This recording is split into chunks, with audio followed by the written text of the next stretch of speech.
স্বাস্থ্য ও পরিবার কল্যাণ মন্ত্রণালয়ের স্বাস্থ্যসেবা বিভাগ ৮ দিন হাসপাতালের লাইসেন্স বাতিলের আদেশ প্রত্যাহার করেছে।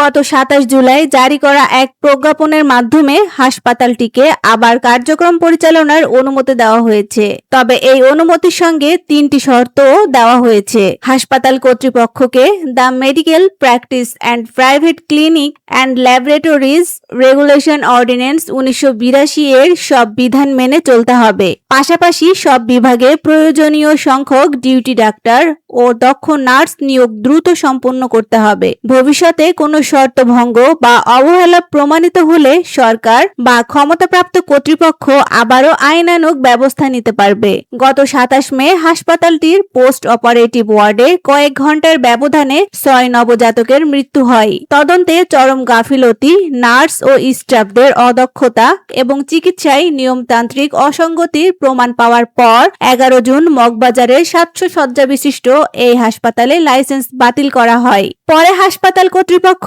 সরকারের কাছে আপিল করে। এর পরিপ্রেক্ষিতে ১৫ জুলাই স্বাস্থ্য মন্ত্রণালয় পুনঃ তদন্ত কমিটি গঠন করে। নতুন কমিটির প্রতিবেদন সন্তোষজনক হওয়ায় এবং হাসপাতাল কর্তৃপক্ষ শর্ত মেনে চলতে সম্মত হওয়ায় ১.৫ মাস পর লাইসেন্স পুনর্বহাল করা হয়েছে।